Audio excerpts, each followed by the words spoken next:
नमस्कार, अपना जम्मू चैनल देखना शुरू कर चुके हैं आप और मैं हूं आपके साथ अभिषेक। देखिए, आज जम्मू में नेता प्रतिपक्ष तेजस्वी यादव जो है वो पहुंचे हैं। कई कार्यक्रम में जो है वो गए हैं, शामिल हुए हैं, चाहे हम बात करें कल्याणपुर की या सिरसा नवादा की। हाल ही में जो है सड़क दुर्घटना में 3 युवकों की जो है वो मौत हुई थी। बारी-बारी से सभी के घर जाके जो है वो अपने शोक संवेदना जो है वो व्यक्त किए हैं। तत्पश्चात मीडिया से भी रूबरू हुए और हर सवालों का जो है वो बेबाकी से जो है वो जवाब दिए हैं। चाहे बात अगर हो ताड़ी की या शराबबंदी की, उस पे भी खुल के जो है उन्होंने क्या कहा है। और जम्मू विधानसभा चुनाव को लेकर भी जो उन्होंने बड़ा बयान दिया है।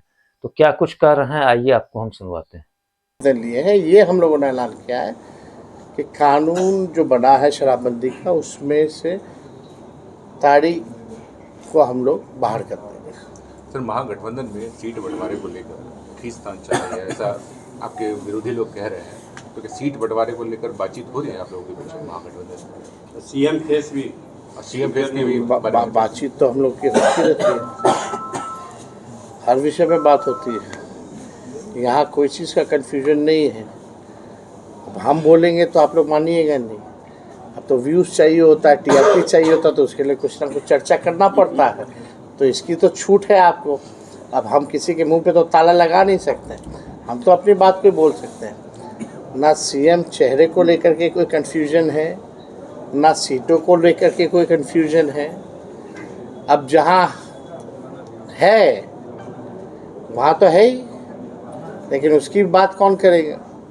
चर्चा तो है कि बस चुनाव तक है, चुनाव के बाद कोई और। आपके यहाँ जब सीएम के फेस को लेकर कंफ्यूजन नहीं है तो कंफ्यूजन को दूर कर दीजिए आज। हो गया, स्पष्ट है, सब लोगों को पता है। होशमंद लोग, होशियार लोग सब जानते हैं। अब उनको क्या बताना। सर, आपका सहयोगी दल है सर झारखंड मुक्ति मोर्चा, वो भी 10 सीटों का दावा बिहार में कर रहा है, 10 सीट चाहिए। हमारे पास ऐसा कोई प्रस्ताव नहीं है। सर, आखिरी सवाल जम्मू में है, जम्मू का उम्मीदवार कौन होगा? हेमंत सोरेन जी से हमारी इस विषय में बात हुई है। अगर बात होगी तो जरूर बताएंगे। जम्मू से आखिरी सवाल, पहलगांव टेररिस्ट अटैक को लेके मोदी ने सेना को खुली छूट दे दी है, क्या रिएक्शन है आपका? खुली छूट यानी पहले नहीं थी क्या? बात देखिए, एक बात को समझना पड़ेगा।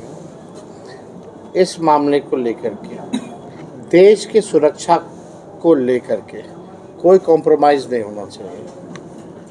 कड़ा एक्शन होना चाहिए। इस पे लापरवाही नहीं होनी चाहिए। लापरवाही होती है तो जांच करा के सज़ा सरकार को दिलाना चाहिए। और इस विषय पे सभी विपक्षी दलों ने ऑल पार्टी मीटिंग जब बुलाई गई थी तो हमारा राष्ट्रीय जनता दल भी था उसमें, और हम लोगों ने, रक्षा मंत्री, गृह मंत्री, सब लोग बैठे थे। स्पष्ट कर दिया गया है कि सरकार कार्रवाई करे और पूरा विपक्ष उनके साथ खड़ा रहेगा। जो कार्रवाई करना है वो करे। तो हम लोग तो यही चाहते हैं कि कार्रवाई हो और दोबारा ऐसी घटना ना हो।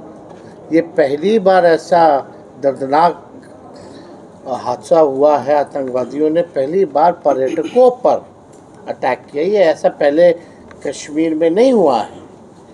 तो आप देखिए, वो ऑलरेडी हाई सिक्योरिटी जोन में था, इतने हज़ारों टूरिस्ट जाते थे वहाँ, ऑलरेडी सिक्योरिटी। तो उस दिन क्यों नहीं था सिक्योरिटी? कहाँ कोलैप्स किया? देश तो जवाब मांगता चाहता है ना। जिनकी मृत्यु हुई है उनका परिवार तो न्याय चाहता है, मुंहतोड़ जवाब देश देखना चाहता है। तो इसमें तो भाई हम लोग क्या कर सकते हैं? हम लोग तो, पीड़ित परिवार के प्रति हमारी संवेदना है और हम लोगों को दुख है इस बात का कि ये हादसा हुआ है और सरकार को कार्रवाई करनी है। और हम लोग इस पर कोई राजनीति नहीं करना चाहते, इस पर खुली छूट। ये सेंसस होना था 21 में, हर 10 साल बाद सेंसस होता है। ऑलरेडी 4 साल विलम्ब हो चुका है। कल केंद्र सरकार ने कैबिनेट में निर्णय लिया कि जो सेंसस होगा उसमें जातीय जनगणना को भी इंक्लूड किया जाए। तो ये तो लालू जी और सामाजिक न्याय और समाजवाद और जो हमारे पुरखे हैं, ये उनकी जीत है। 96-97 में जब देवगौड़ा जी प्रधानमंत्री थे और लालू जी उस समय जनता दल के अध्यक्ष थे और हम लोगों की सरकार थी, तभी ये निर्णय लिया गया था 2001 को देखते हुए, क्योंकि हर 10 साल बाद होता तो 2001 में सेंसस होना था, कि 2001 में जाति जनगणना जो है वो होगा। वो कैबिनेट का डिसीजन उस समय का है। और अब लगभग 30 साल बाद जो है हमारे मांगों को, हमारे दबाव में सरकार को झुकना पड़ा है। और सबसे पहले हम ही लोगों की सरकार ने, महागठबंधन की सरकार ने, आपको भी पता होगा कि हम लोग प्रधानमंत्री जी से मिलने गए थे। मेरा ही प्रस्ताव था, विधानसभा में रखे थे, हम ही सबको लेके गए थे। तो उस समय तो प्रधानमंत्री जी ने मना कर दिया था। प्रधानमंत्री जी तो कहते थे कि चारे जाती है, आपस में लोग लड़ेगा, विद्वेष पैदा होगी। ये प्रधानमंत्री जी का पूरी तरीके से, जो आप कह सकते हैं, ये ऑन रिकॉर्ड स्टेटमेंट है। भाजपा ने तो हमेशा से विरोध किया।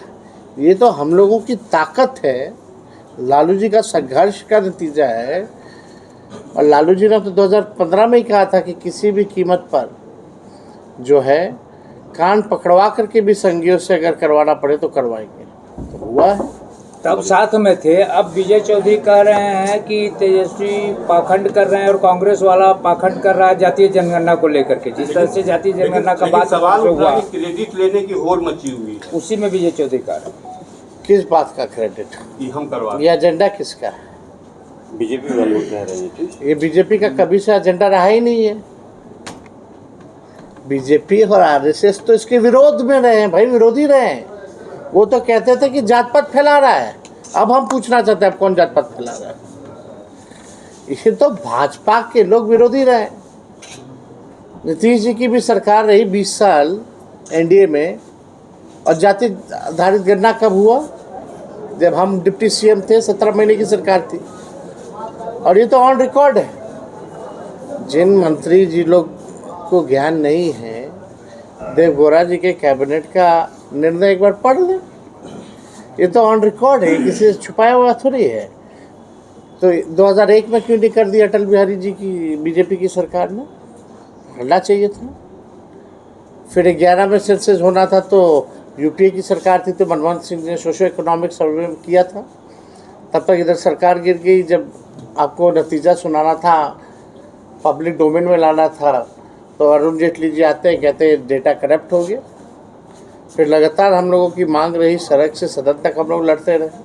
लालू जी ने कई बार 15 में, हमने तो कल भी उनका जितना ट्विटर था, जितना भी आर्टिकल था, राजभवन मार्च किया, सब कुछ दिखाया। इन लोगों ने क्या किया? सड़क पे कभी देखे इन लोगों को? तो आपने देखा कि तेजस्वी यादव क्या कुछ कर रहे थे।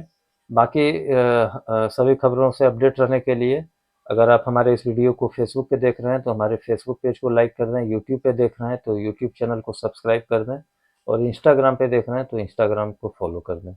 बहुत बहुत धन्यवाद।